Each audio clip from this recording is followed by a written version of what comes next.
Corey here with another podcast. We're heading for the Yarning down at Metro Local Land Council today. Refer to the uncle I'm with today. My name's Raymond Weatherall, bubbly everybody calls me. I'm the Senior Culture and Heritage Officer here at Metro Land Council. I also do a bit of work with brothers that are inside and brothers that are transitioning out of jail. So, husband and father first. No, deadly. So I guess, for you, where did your journey start? Where'd you grow up? So I was born in Colorado, Bright.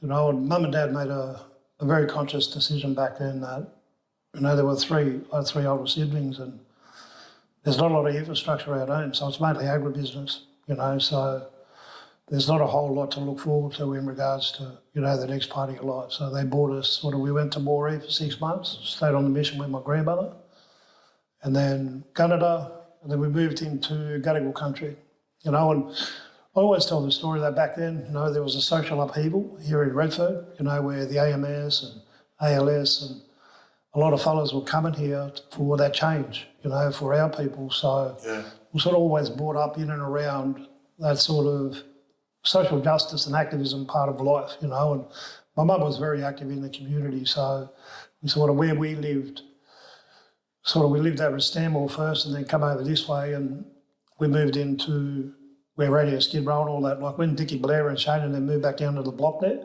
we moved into that hostel. So you had the Black Theatre and everything next door. In the front office of that, they had the Aboriginal Children's Service. So you think of Jenny Munro, Aunt Isabel Code, Nolene Lever, Bronwyn Penrith, and Mum. They all worked there, and Ann Weldon. They all worked there at that time together, So if you think of sort of all of those women, they've paved pathways, for our people and other people to follow. So I was strong advocates, for kids back then. Obviously, you still know with child protection these days, it hasn't changed a whole lot. It's probably got worse. So they were going into courts back then and having those conversations. And this is in the early 80s, late 70s, So we'd sort of climb, there was a hole in the window. So we'd go into there and just sort of go in and run around because it was bad in there. And you had groups like No Fixed Address, Us Mob, sort of Black Lace, and all of those fellas would go upstairs and practice, So we'd go up and watch, and we just sort of had that life, and in and around the block, and we'd go down there, play touch footy with them fellas and come back. But we went to Camdenville Public School, then I went to Edmore High School. Probably in around 1982, we moved to Elwood, and that's where I sort of finished my HSC in 1988, and I could have got more out of school, looking back on it now, but sort of I got enough, out of it what I could, and so I think the learning that I did after school sort of benefits me now more than anything, and like we had a great upbringing, there's no doubt, and obviously I got in trouble back then for car stealing, just sort of going with fellas and that we did something stupid on a Friday night, but sort of didn't impact me, the way that it could other fellas, and sort of, I worked at settling probably when I got out of school, where Mum she was at Social Security now, so she was the sort of manager of the Aboriginal Services Unit, and the manager in Clarence Street, she knew him. Ken Miners, his name was, so he gave me a start in that, and I knew after 5 months that I just didn't want to be there. Think about it, my younger brother Ralph, a lot of fellas know him, he's been there for 32 years, so it was for him, that's his path. So what I used to do, I'd sort of go to Walgett, and I'd sort of dig holes. My sister lived up there, she was working at Centrelink and that, and sort of go up there and do plumbing, but it gave me a better understanding of my country, and like I was drinking and smoking yardy back then, so I was just sort of go to work, come home, have a few long necks, a few bongs, and then I'll go to bed and get up and do the same thing again, but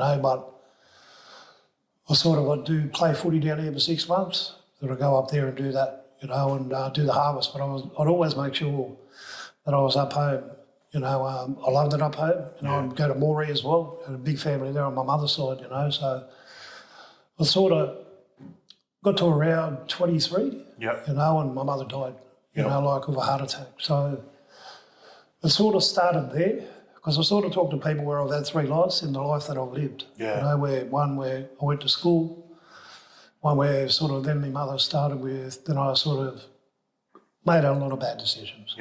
Where I started breaking the law, sort of robbing people, taking a whole lot more drugs. You know, that sort of party lifestyle on the weekend. And my father would always say, we didn't bring you here for this. Yeah. We brought you here for an education, to get a job, to do this, to do that, you know. But I understand now, sort of living within my own trauma and understanding it better, that I didn't want to listen to anyone. My ego got in the way and I just sort of didn't want to deal with the conversations that had to be had. Yeah. You know, my father was always there to sort of protect us, love us, you know. He took up that role, you know, and obviously he got married again, you know, and stuff, and then he sort of retired here in Sydney, but he went up to Walgett, you know, and I was sort of floating around. I had a very toxic relationship, you know, which my part as well, you know, within that, and I didn't create a very safe environment for my daughter because I was drinking and smoking Yandy there, you know what I mean, and stuff like that. And sort of because the relationship, you know, broke up, you know, they're not always amicable, I sort of lost contact with her, you know, and because I'd argued with her mum, my mum sort of said blah, blah, but things like that happened. I took responsibility for that, you know, my part, you know, and so I accepted it for probably 8 or 9 years. Yeah. And then I sort of got an inbox. Like in this time, I'd already sort of, when I turned 39, I sort of said, I'll give up grog. Yep. You know, I went to the 2010 Woy knockout, right, and played there for the Moree Boomerangs #2 side. First time I ever played for sort of my mother and grandmother's hometown, you know. I had flashbacks when I got back to sort of, you know, when you get those when you're too drunk. Yeah. I had flashbacks that I had interactions with the police, you know, and I got back to my house where I was staying. I was going for a old fella in Walker Street, the old Fiji lad, and I got mail that I was required at the Downing Centre at court. Okay. I said, that's the last time, because I was just sort of interacting with the police too much. Yep. You know, and I'd already been to jail after my mother had died, she died in December 94, then 4 months later, her uncle died, and then her mother were in August. Yeah. So within that period of time, people that you sort of, your whole line of your grandmother and your mother, sort of where I came from, my belly button. Yeah. And then my Uncle Gillo, who he'd always grown up in and around us. We'd always known him, you know. It was just sort of a different structure with our families, the way that we sort of go apart. When someone dies in your family, the whole family sort of goes their own way dealing with that, and we don't really come together the way that we did back then. My mum was sort of that one that made sure of that back then, and so I sort of had that, and then I got picked up in Walgett over Easter. Yeah. You know, and sort of got refused bail up there. They flew me back here to Sydney, and then I probably did about 11, 12 months of 18 months I got sentenced, you know. So it's a parole straight out. Well, they ran concurrent with the malicious wounding I had, and I probably got 3 years, 2 months, and then I did 11. And sort of, but it wasn't a wake-up call. Yeah. You know, because I had a mate who does, you know, the tribal warrior stuff now, the Clean Slate Without Prejudice, where I was sort of talking to him there. I seen him at the footy probably about 4 months ago, and I said, although you tried to keep me out of trouble, what it did was it turned me into an alcoholic. Yeah. Because when you sort of come around and say, don't worry about go urchin with the boys, sort of we'd go out on a Friday night where we were taking copious amounts of cocaine and ecstasy, and I was drinking too much. Yeah. And I said, when that sort of stopped, you know what I mean, because we went our, you know, separate ways or whatever, I still had that addiction. Yeah. So I knew that I had to go back to surgeon. Yep. You know, so I sort of started doing that again, and they were more extreme because I really didn't care about anybody else's feelings. All I worried about was buying those 450s a night, you know, or going to the pokies or going to the casino just to drink or do whatever. And then I'd spend that money, no respect for it at all, and then I'd go out again, you know. So it's sort of, I got to 29, 30 years old, and I thought, I'm not going to hurt you no more. I said, I don't know, no matter how hard it is, I'm just not going to do it because the only future I seen was jail. Yeah. You know, and I sort of floated around here and there, in and out, you know, like I'd get kicked out, I'd go back, get kicked out, go back, you know, and sort of was just a back and forth thing where it was just my mental health was just all over the place. Yeah. I'd never dealt with my mother's death, ever, you know, and the one thing that I found, I was arguing with all the people who were feeling the same way as me, where my father, my brothers and sisters, cousins, everyone. And the one thing that I've found is that although I gave up alcohol, like the last drink I had was when I was 40, so 14 years ago, Yeah. there's still relationships that I broke back then because of my drinking that have never been mended. Yeah. And they probably won't be forever. Yep. Some I have, but other people, there's just that disconnection. And this is with my blood relatives. Yeah. You know, so I take that responsibility on me, you know what I mean, because it was my fault, you know, because you don't think about the consequences and repercussion when you got grog up your hole. No. You know, so I sort of, when I got to that 39 stage and stuff like that, because I gave it up before that, but I just had one more for my 40th, you know, and I thought I'm just going to give it up. Yeah. You know, because of the court and whatever. I was coaching a rugby league team with the kids as well, and I was going there, and it was sort of Monday, Wednesday, Friday, and Saturday I would drink. Yeah.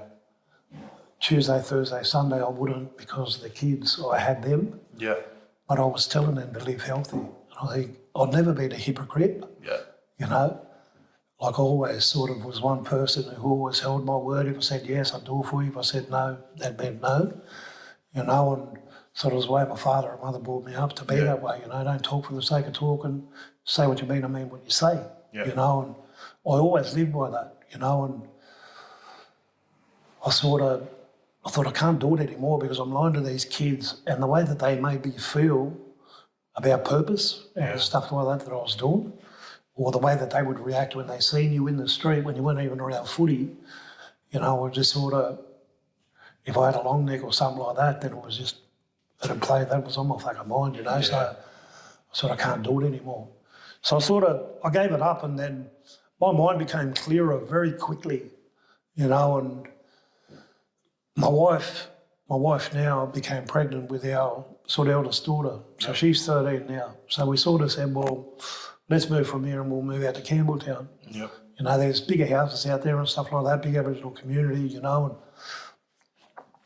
we sort of moved, we were playing private rent out there, you know, and then we got a house over in Claymore and sort of all the people sort of that, they bag it, you know, the suburb and stuff, but you make your home what it is, no matter where you live, you know what I mean? And it's sort of, I think back to where I came from, you know, a little 300 people town, you know, and sort of we moved out there, there are Goomroy fellas everywhere, a lot of my family too on both sides, you know, with my mother and father, so sort of Darryl Wright, who's a CEO out there at Thurroval, I'd known him from Koori United when I was a kid. You know, so I knew people out there, you know, and it sort of made that settling in period easier, you know, where we sort of hooked into the Aboriginal services that were there.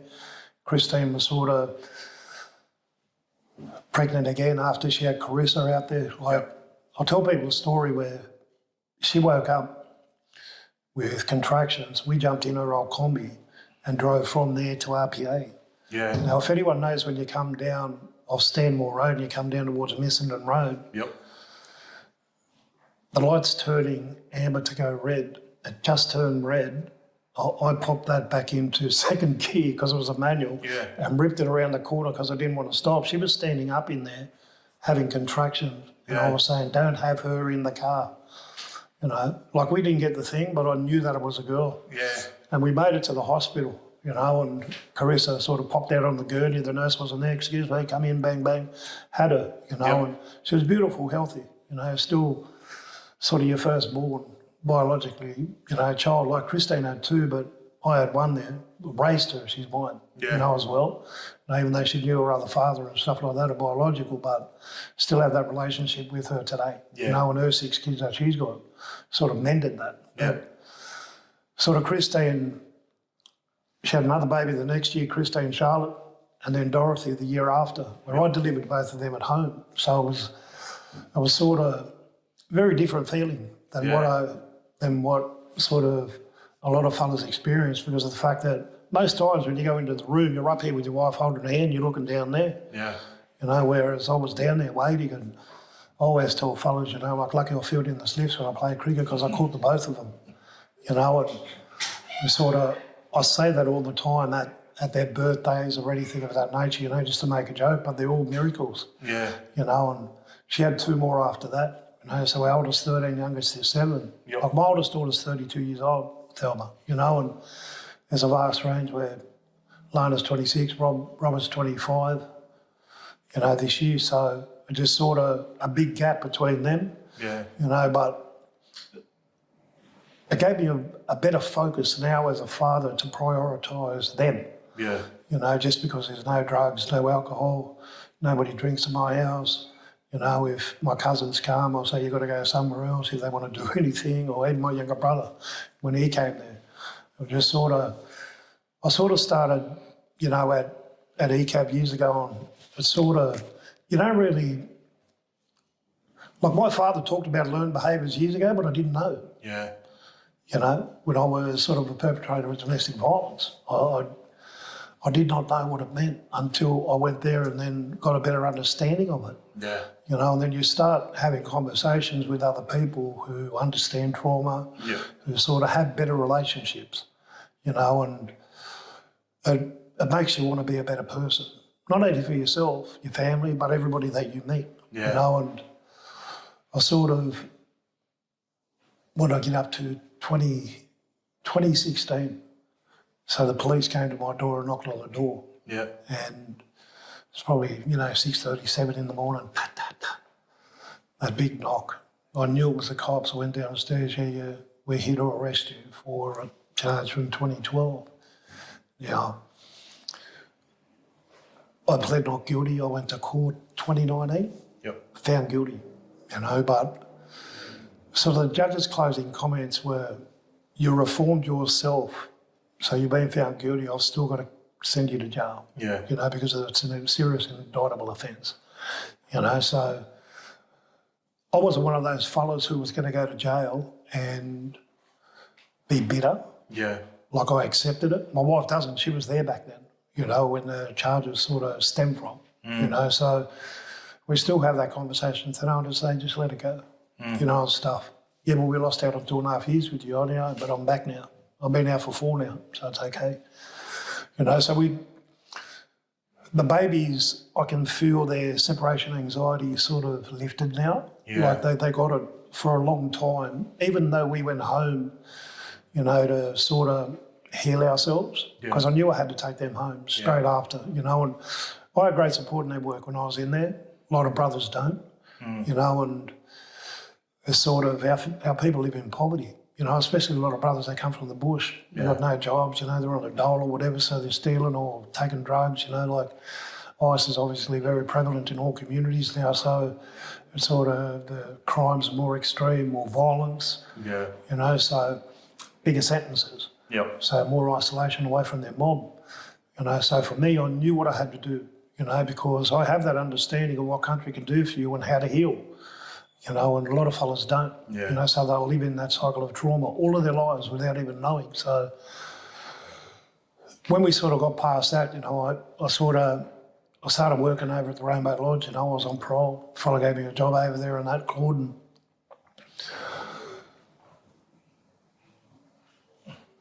One thing I identified when I was in jail was how disconnected and displaced these brothers are from their culture. Yeah. Even though they're displaced from their country, how displaced and disconnected they are from themselves. Yep. Culture is the true strength, because you can have a conversation to go with it, but that cultural one that comes in behind it to reinforce it, to actually show them tangible things, whether it be here in Sydney where we live or even up home. Yeah. And because I took the boys out home, once or twice and that, and even took them, for drives around country. Yeah. Just to sort of show them sort of what a songline is, what a scar tree is, and I took probably 5, not long ago, up to the Mile Creek Massacre Memorial, where I went up there and sang, but I showed them the difference in country when we went over the Blue Mountains and it flattens out, and then we sort of went up to Walgett, up to Collie, across to Moree, out to Warrialda. The landscape changes dramatically, but I was saying to them, you can think about that as you, how your landscape has changed from the time that you were sitting in that cell to where you are now, how open it is out here, how everything opens up, your ears, your eyes, your feet. You hear things out here that you'd never hear in there because you close off your emotions. So when I was in there, I just thought, I've got to try and do something when I get out. Yeah. You know, and obviously things didn't turn out the way that they have over at Rainbow. You know, that's sort of, I'm thankful for the start when I was on parole, you know what I mean? But I know that I still have a job to do. Yep. You know, so and that comes with forging relationships with other people. You know, and I've kept those going. You know, and I've had access, you know, into the jails lately, and so I've been here at Metro since March. You know, as their senior culture and heritage officer, 6 months. I was subcontracted to them before that. Yep. You know, because I had that charge, I had to get permission off the New South Wales, you know, Land Council, state, because of the seriousness of it. I got support letters from Nathan here, and they accepted it. You know, so I was allowed to do other things, you know, with smoking, because the reason why I reached out to them was I believe that if I smoke all over Sydney, it'll heal that trauma that's in the land without the healing power that it has. You know, it'll heal the people that I'm sharing that with. You know, the gutaway, as we call it, or butter, you know, the sandalwood from up home, you know, it's transformative in what it can do, you know, and I use that when I smoke a person, they're dwelling, you know, to free of any bad energy, and sort of do funerals and done weddings. You know, it's just a new beginning thing with a fire. So culture's the cornerstone of everything with that. You know, it's most important. I mean, we sort of knew generalised stuff when growing up, but it was more focused on the stories, you know, and the knowledge and understanding part is the most important one for me, just as an individual, because the knowledge of yourself, the knowledge of your country, where you come from, you know, who's your mob, you know, all of those things, you know, so, and the understanding of it, so that I can understand that, but also give people a better understanding outside of me when I'm talking to them, you know, because what it does, it gives them a better understanding of themselves, where they come from. You know, and you know yourself that who's your mob or where you come from, that's the same as what we used to say as Gummaros Yaman Gina Gamalare Within Gulda. Hello, do you understand Gabilare?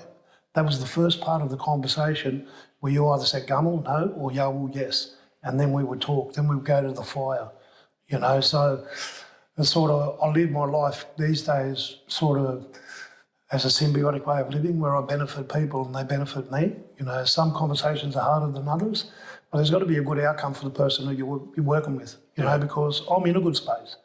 You know, I'm sort of, my babies have got a roof over their head, they eat food every day, you know, and they go on their devices a bit too much, but sort of we do language at home. They know their song, dance, story and their ceremony, you know, and, you know, I took them up to the Pilliga a couple of weeks ago and I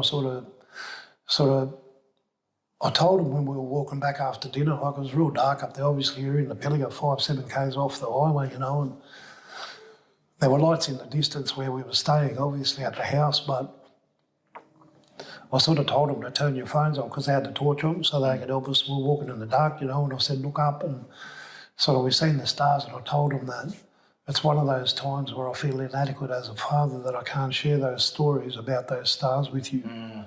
You know, while we're here, I said I can share Mie and Bire, one of the girls and the boys, you know, about our creation from that.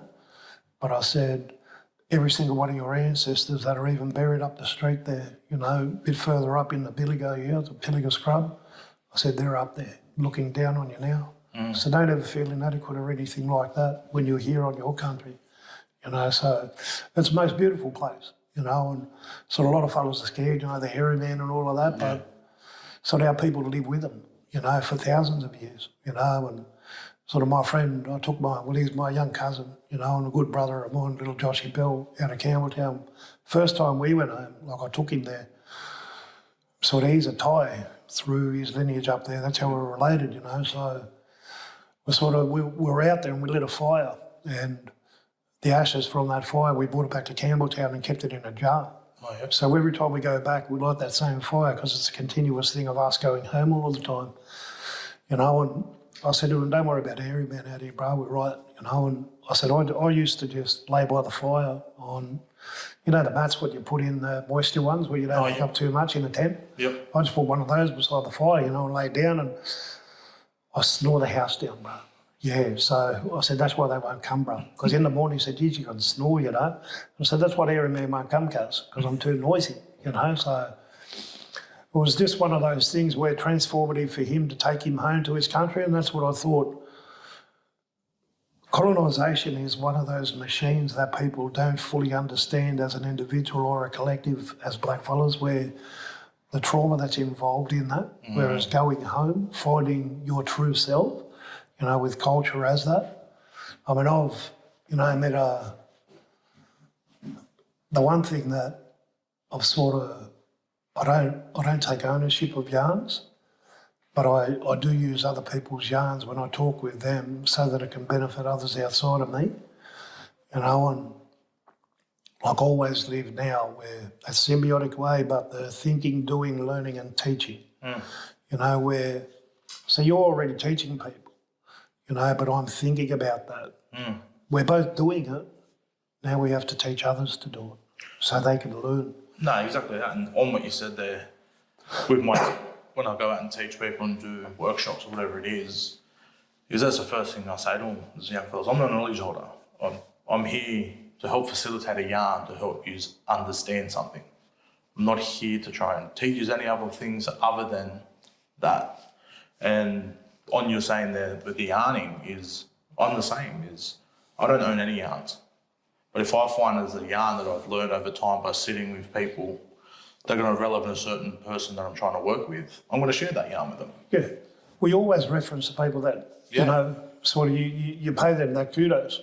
I sort of always tell people when I introduce myself, in language to the country that I'm standing on, I always reference my cultural father, my cultural booba, because I got a father who taught me how to be a man. My older brother did too, my Uncle Raymond Weatherall. I had men around me all of the time, Uncle Sambo, my dad's brothers, they all taught me how to be a man, but the primary one of that was my father, where he would get up at 4 in the morning and go to work. Some days he'd pick us up from Camden on his way back from Enfield where he worked, and he'd drive us home, but sort of he used to do night shift as well, bro, where he would go to work at 2 in the afternoon and get home at 4 in the morning. So we would have to walk around on eggshells in the morning so that we didn't wake him up, whereas you'd have to be super quiet. But on a Saturday morning, he would get home, he would stay awake and come and watch us play footy at Temporary Reserve when we were in the Newtown Juniors. Present father, sort of that fellow who would tell you he loved you, would give you a hug. He's one of the fellows he's a big man. Yeah. Very well respected and stuff like that, and he could sort of stand up for himself if he had to, but he never went out of his way to do that. He just loved a beer, you know what I mean? He's big KBs he used to drink, down at where Koori Radio is now, where we used to live. But he taught us how to respect women by what he showed us with our mother. We weren't allowed to swear in front of her, nothing, and so I always remember, because I was always a smart mouth. Yeah. My mother used to say, you always got to have the last fucking say, and if she went to hit me and that, I wasn't allowed to do that. Yeah. I used to have to stand there, and my father said, don't put your hands up to your mother. I say, I'm not. Yeah. So, yeah, you are. And so she would smack me in the mouth. Yeah. So it was just that type of thing, and sort of, same as my grandmother, the way that he treated his mother. When those three women talked, he would listen. Yeah. And intently looking in the eye and stuff like that. And then you sort of, you normalise those type of things. You can't be what you can't see. So I live by that myself, by respecting my wife. You know what I mean? If she rouses, I just sit there and listen. I'll take it on the chin and stuff like that, even if I disagree. Yeah. Because I'm not going to show my kids arguing. Yeah. You know what I mean? When they're right there in the lounge room or when we're around the dinner table. Because most times I come to work, like this morning, I left there probably 6:30 Campbelltown. It's a good drive. It was a bit better today because of school holidays, but sort of I come here and I'll finish. I've got one job at around 5 o'clock the suburb, so I'll get home at around 6:30, 7 o'clock easy because of traffic. And because it's the holidays, I'll be awake. They won't be winding down, because our two oldest ones go to Maddo Sports, so they get out of the house 6:30, 6:40 on the train, every day to go out there for school. But it's sort of normalising that. Your education is very important.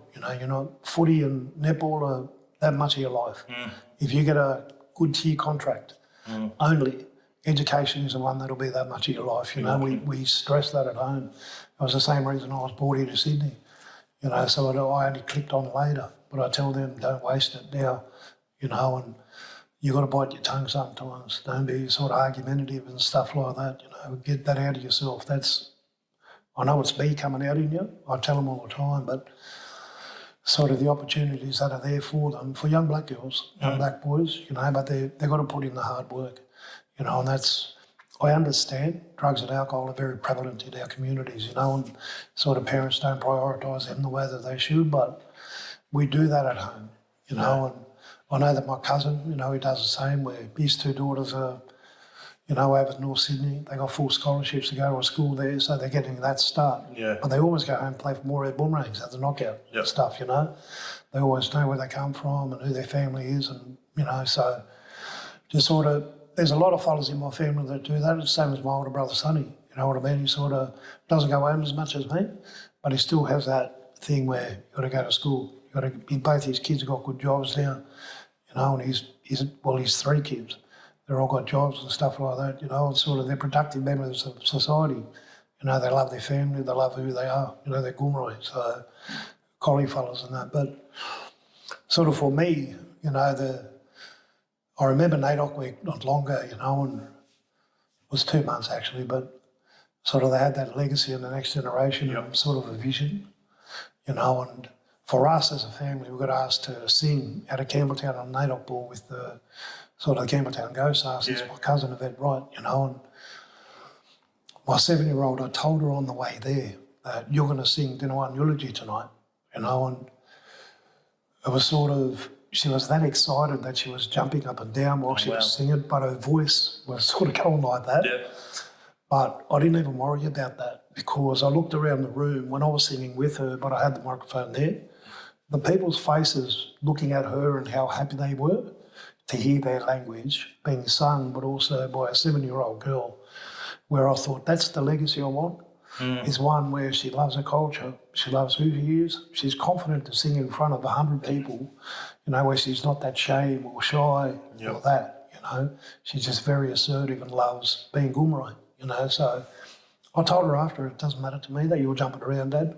I've seen how excited you were. It made me excited and happy, you know, and I've still got, like, we keep that video, we don't share a lot of stuff outside of ourselves anymore. We used to, you know, and stuff, but sort of some things are just for us. Yeah.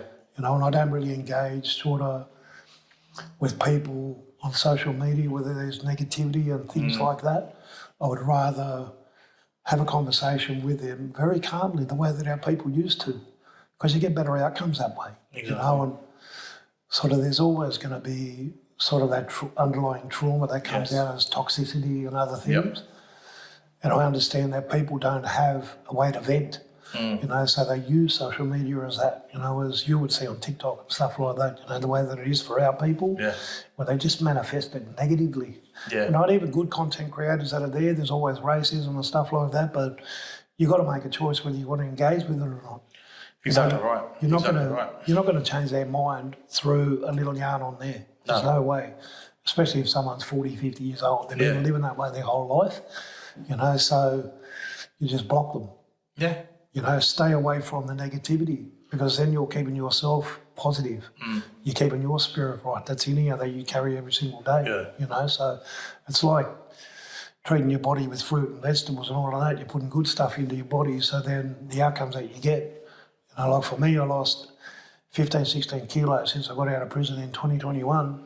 I don't have sore knees anymore because I'm not carrying weight. Yeah. You know, even though my left one, sort of after I played cricket Saturday and sort of yesterday I played netball, 2 weeks ago was the first time that I did that, you know, since we finished last year. My knee was very sore and my ankle was a bit, but today I woke up and I said to my wife as I was leaving, I didn't wake up sore today. Yeah. You know, and I thought, it's a rehab that I did, you know, with looking after myself over the last couple of weeks to get myself to where I've got to be. So the sort of people,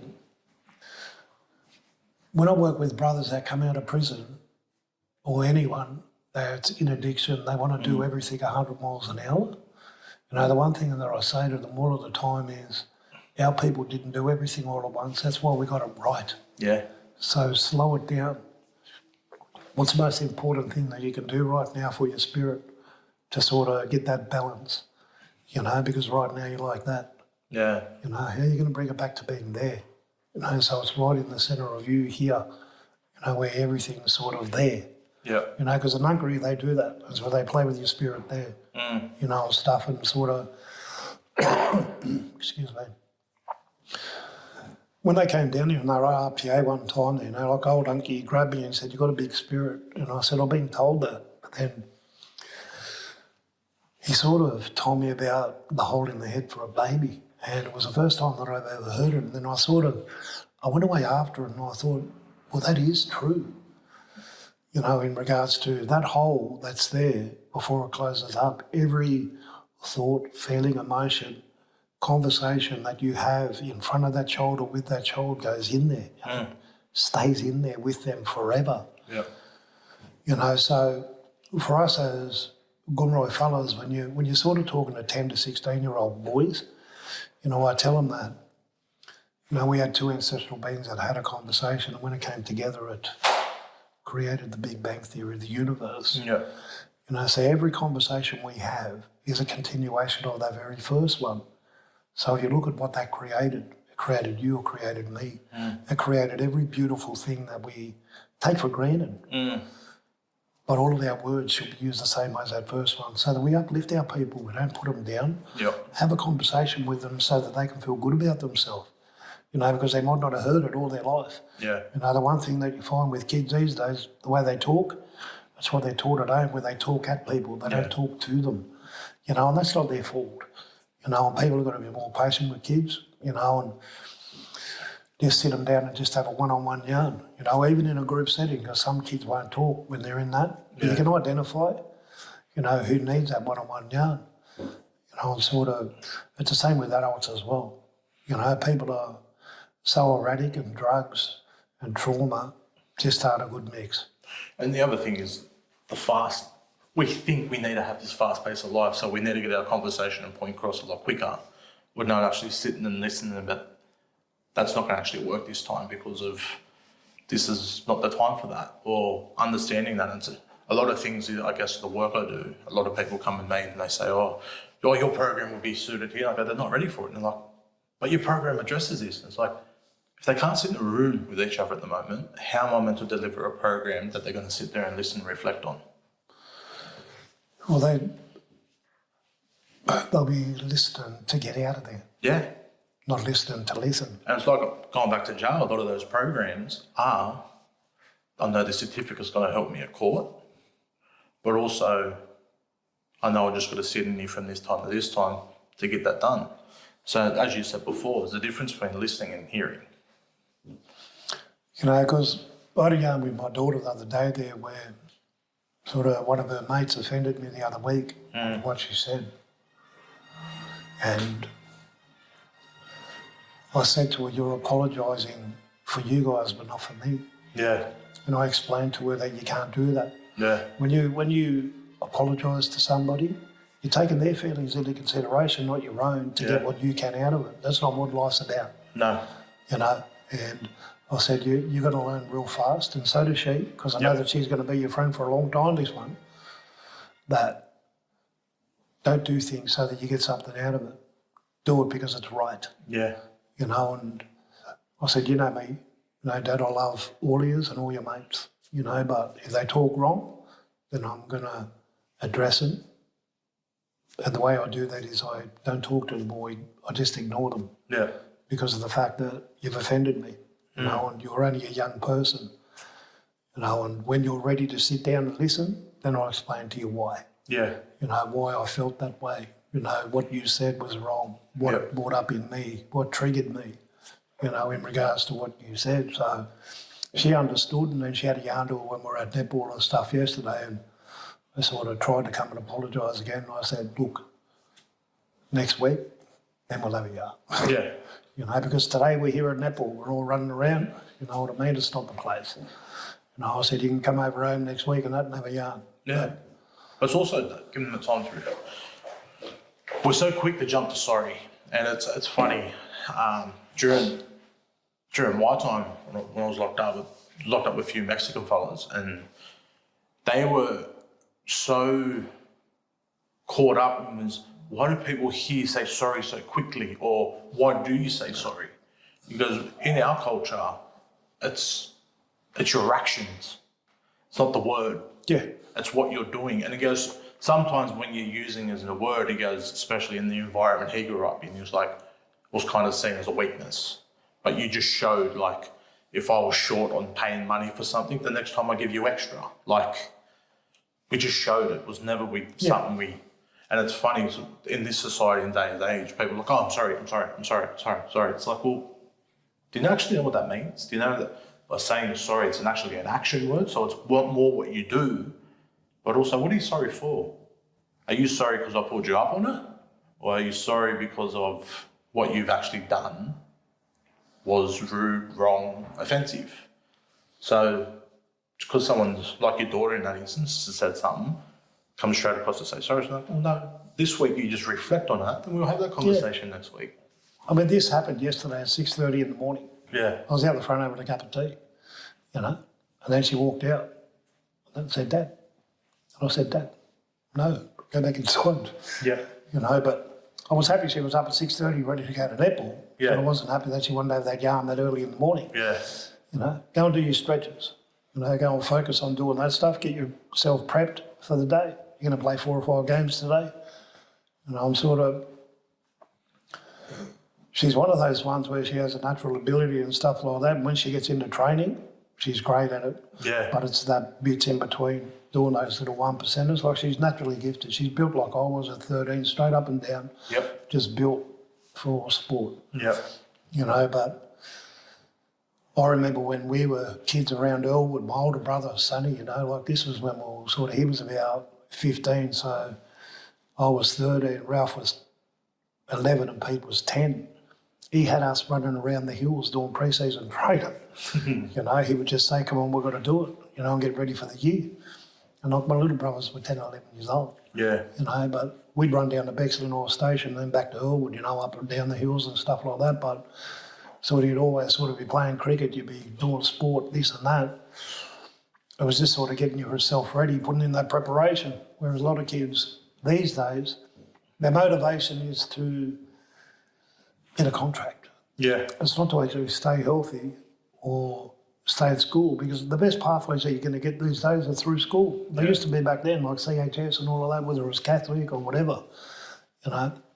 But you need that education to fall back on. And, you know, we don't think about sort of the longevity of sort of the next 5 generations. I'll sort of give you an example where, with Goomera, so there's 7 generation cycle. Mm-hmm. So this is the 4th one, where me and you are here in the physical presence right now of that. You know, so when you have deja vu and stuff, that's your former life. You know, when you might think, oh, I've been here before. You know, how you get that with kids, you've been here before that fella. Yeah, it's right, they have. You know, for those former lives, where they're here now, within that. And I was sort of, when I was going to prison back in 2019, like I got found guilty, and they said, you can have bail until this date for sentencing. I was lost and disillusioned. I was sort of thinking about, what can I do now, because Christine and the girls are going to be on their own. Yeah. You know, so I got as much work as I could up home. Yeah. So I took them home with me all the time. I said, no, there's going to be a school. Don't worry about that. Just come with me and we'll take you home so you can do a bit of healing before that, and sort of prepped them for that. You know, and I had a conversation with my brother boy there. He's a great writer, you know, and sort of a great thinker, language speaker, you know, and he's sort of done the same level of Diriyah Gamal outlaw as me, you know, and sort of you sort of look to your circle like that, because with the cultural part, you know, I needed it. And he said, you know, one thing that we have a story where before you're born, you know, like even though you pick your parents, you meet your creator, our creator, you know, and you ask him for everything that's going to happen to you in your life. And your test as a Goomera man is that. You know, like you asked for your mother to die at 23, Bubbly. You know, you asked for your grandmother just after that, your Uncle Gilai. You know, all these fellas that have died and left you, you asked for that. That's how you deal with it, with your emotions. Are you going to stay on the path of Diriyah Gamal of law, or are you going to go down that other path that you've been going down? You know, and this was at a time where I'd sort of come past it. So that's why I accepted it so quickly. Yeah. You know, I was going to be one of those fellas in jail where I was just walking around blaming every other person for my actions. Yeah. you know, where I still live my life by those rules where don't talk to the screws, because it was weird for me. Going back in there where they call you by your first name. You know, well, they say, this is my name. No, you're just chief. You know, that type of yarn and stuff like that, especially because they changed the way the classo is now, where you get a 5-year lag and with 2.5 on the bottom, and they put you into a C classo. I just couldn't understand it. Well, you just go into there, you've got to get a job. And I thought, well, I had those conversations with brothers and that as well, where I don't work for them, bro. I work for me. That gives me extra money so I don't have to rely on my missus, so I can buy food, but my mental health every day. I'm actually getting up, 6 in the morning, making a cup of tea, go to work at 7 to 1. I come back here, I might cook up a feed with the brother over there, or I might sit around and have a good couple of yarns with you fellas, So it sort of got into a routine when I was at Cessnock, then I got to Parkley. Positive routine. A positive one, bro, not only for me, but for other people. Yep.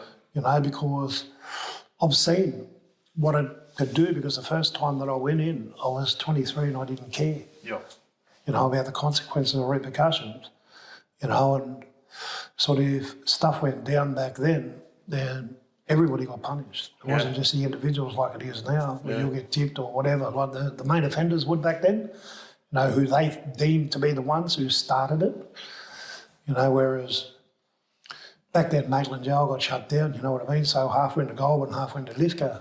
When I went from Maitland Jail down to Lithgow with a shower in myself, I thought I was living in a 5-star hotel. You were one out. I was sort of grabbing the Wing TV every night, I'd lock it and putting it in my room and that. I was sort of, you had the Oval, you could do all of that stuff. I got into a routine back then, but it wasn't to stay healthy or to do whatever. It was to use violence in case I came up, and that was the only reason why. Yeah. And it was very different with the brothers back then, where there was no bube, there was no ice. Everybody trained to sort of stay fit, to sort of that type of thing. Yeah. There was more unity and things like that amongst the brothers, all of that. It's not like that anymore. They sort of got different gangs and this and that, where even Corey's against Murray's, bro. Like if you're from Queensland, you're different to me. No, because you blackfellas too. Yeah. That's what I used to say to them. Aren't we blackfellas? Yeah, well, there you go, brothers. We're the same. Just because you come over from that fake border that white fellas put in there, I don't care about that. Yeah. It was weird. You had to mediate fights and arguments between brothers. Yeah. Well, you didn't really have to do that back in the day because everyone was on the same page. Like we knew who were sort of on the gear. Yeah. We knew who were sort of smoking yardy, back then. And sort of these days, it's like siege mentality, where I'll get there and don't worry about you, man. Yeah. And so that'd cause angst. Why don't you get me there? Because tobacco and stuff like that.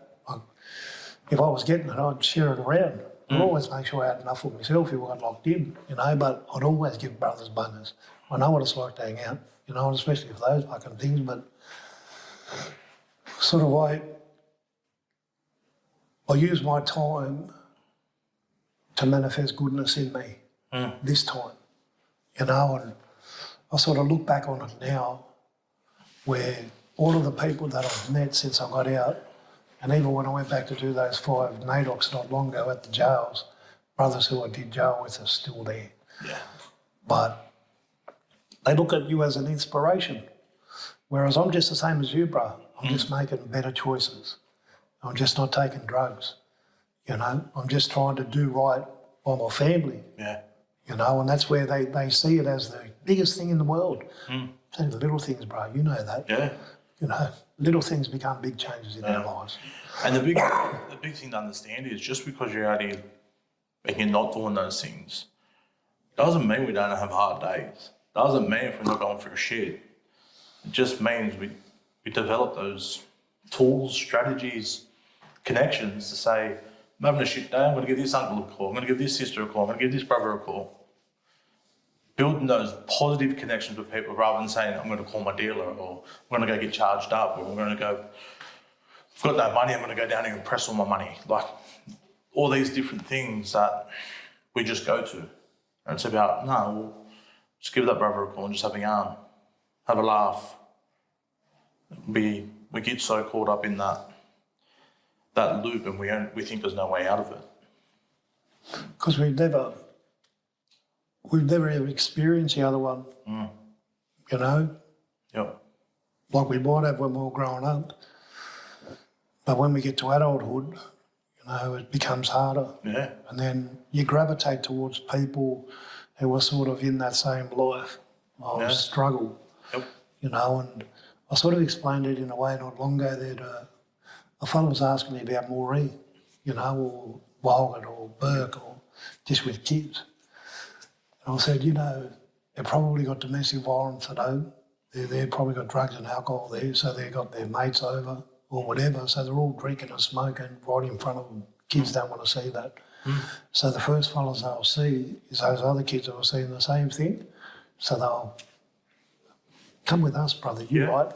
Before they know it, they're breaking the law and they're before the court. But the only love that they've ever been shown is by those young brothers who were breaking the law. Because they took them in and they valued them. They, even though they're making a bad choice, they don't even realise it because it's the first time that someone's actually given them their spirit that they really need. Exactly right. And sort of it's a tragedy. Yeah. Whereas the sharing, caring and nurturing part for us from birth to death within our communities, it only happens in little strands now. It was like last week, and we see it every year where kids are graduating. Where I was talking to my cousin here, Billum, where I said, good parents raise good kids to do that. Don't take away from yourself what you have done and sacrificed to get them there. Yeah. Because if you didn't get up and earn a living every day so that you can pay those fees, put food on their back, clothes on their back, food in their bag or buy food where they are, they wouldn't be able to do it. Because that's what you learn of Tony and Shirley. Yeah. Same thing, generational. A lot of fellas I know being out in Collie and Bree and all of that don't have those opportunities. And a lot of fellas will say, well, why don't they move? Because that's their country, brothers. Yeah. That's where their ancestors are. They don't want to move anywhere. And people don't see the underlying thing with the government don't build the infrastructure there. There's no jobs, there's no nothing out there. It's all sort of tailored towards agribusiness and everything else. That's why we moved to Sydney. Yeah. And it hasn't changed. Even though I went back up there and I sort of worked there, and stuff like that and benefited from it. Like when I was working up there with my father, this was probably 2005, he showed me the rain patterns and everything. Yeah. Oh, it's going to rain, Dad. No, you watch it, will go over there. He understood country that good, so it gave me a better understanding. I use those yarns now with my daughters, with the brothers when I take them. Different people feed you different things, and it's how your brain works to the way that you want to project it to other people. Yeah. And you can either be angry or you can be sad or you can be good loving. Yeah. Be a loving, good brother, because the more of us that do it, the more that we're going to make an impact on other people around us. That's why doing this here, bro, is a great idea. We spoke about it, remember, I think 8 months ago. Yeah, longer. It took that long for me to actually sit down and do this here. I think it sort of burning the candle at both ends. I was. Friday I stayed, I came in here and dropped the car off at 6:30 in the morning for Billum to use, and then I caught the train back home. Yeah. I had to give a talk with Catholic teachers, who sort of have Aboriginal students at their school. After that, I just went home and laid down with my wife after she came back from the hospital. Well, I went and picked her up, and the whole time she was getting into the car, she was crying. Even though I supported her to get in, the strain on her hips, cried. So I thought, I'm not going anywhere today. I'm just going to stay at home with her, and my brother who works upstairs here, Warren, was ringing me. I just looked at it. You can press your button once with the volume. Yep. It goes off. That's what I did. Yep. It's sort of the only person that I do that for outside of, is my wife. Yeah. If I'm talking to someone and she rings, then I'm going to go and take the call. I had a phone call here before. Yep. I could ring that fella back. It's just sort of, she's prioritised everything, and I would not be where I am today without her love and support. Yep. I know that, with the value she put in me. Yep. Because I didn't have that value in myself before. Yeah. You know what I mean? I know that. Even though I had respect and stuff from people. But actual valuing yourself is a whole lot different. Yeah. Yeah. I didn't see my potential, Yeah. what I could gravitate to. Yeah. But it all comes back to hard work too, you know. Like you got to keep working hard. I always tell people now, you know, like my youngest daughter's 7. She's in 2nd class. Yeah. So she's got 4 more years of primary. So she's got 10 more years of school. You know, so I'm 54 now. So of course, till 64, I'm still going. I have to because of her. Yeah. You know, because the other girls they'll be out of school working. You know, they talk about getting jobs already. Yeah. You know, at 12 and 13. You know, and you can work through school, you know, with Macca's or KFC or something like that, you know, around here at Campbelltown, wherever, if you want to. Yeah. But that's not the plans that are there for you to do after school. No, exactly. You know, you get an education so that you can, you know, be productive. You know, help your mob. Most importantly, help yourself and your family. Exactly, you know, because it's most important. You know, your grandfather's nearly 80 years old. Yep. He's not going to be here forever. You know, so we've got to make sure that we're there for him too. All of these things we tell him we go home. You know, we sort of go to Collie and Moree, we go to Goomera country because that's where our old people are. That's where that good feeling that you get when we just go home, you know. Sort of we put a whole lot of value in that. Yeah. You know, I always talk to them about some kids and that, you know, like they'll say they're from somewhere, you know, but you actually go to where you're from because that's a part of colonisation and that they're planned for them, you know, where they disconnect them. Yeah. You know, whereas don't look at them as being inadequate, you know, just sort of help them. Help kids with their identity when you meet them, you know, and do that stuff. Be patient, you know, because a lot of fellas moved here 2 generations ago and they never been home. You know, it's not their fault. It's just a part of that struggle that we've got to keep on going, you know, to make money. You know, we didn't have that before. Yeah. We had food, it was plentiful. We shared everything. Now we all got a single bill. We're rent. We've got to pay our own rent too. We've got to get our own order. All of that. Yep. It's become singular, but we think in a collective way of thinking, doing, teaching and learning. Everything outside of us. You know, so they always sort of think of other people's feelings and that it's sort of embedded in them. Yeah. You know, but they're selfish with each other. It freaks me out, bro. Yeah, they freak me out, they do. Well, thanks for having that yarn today. And the last question is, you know, when it's all said and done, you go back to the dream time. How do you want Bubbly to be remembered? Well, just being a good fella, bro. Yeah. You know, someone who sort of gave his heart and spirit to his people. Yep. You know, he's a good husband and father. You know, a good son. Yep. Good uncle, good cousin. You know, I sort of ask people this question myself, bro, actually, when I give talks. So, in 5 generations when we're gone, because it'll be like this then. Yeah. So they said, Corey Anderson or Raymond Weatherall, what will it say about me? Yeah. You know, I always think about that reflection. You know, I looked after, you know, my country because that's where I come from. Yeah. I looked after the people that are on my country. I looked after the country that I live. I have good conversations. I give them my spirit, you know. Good husband and father, first and foremost, husband and father. You know, then a good son, because that's where I come from. My father's still here. A good brother to my brothers and sisters that are still here. My sister, you know, a good cousin. All them fellas there that are interconnected and intertwined with me, with my DNA, you know. But I hope that people just say, yeah, he was a good fellow, that Bubbly. You know, that's it. You know, and I don't want no accolades or nothing, no pats on the back, bro. I don't do it for that. I just sort of, I want people to be where I am. Yeah. Especially our brothers, you know, like, because when we fix our brothers, though, our sisters will come too. Yep, exactly right. It's a true story, you know, because, you know, fractured parents will raise fractured kids. There's no doubt about that, you know, and you sort of teach one child the language, they'll teach 100 people. You heal one brother, he's going to heal 10 brothers because of how it makes him feel. Yeah, exactly. You know, so thank you, my brother. No, thanks, Buzz. Deadly.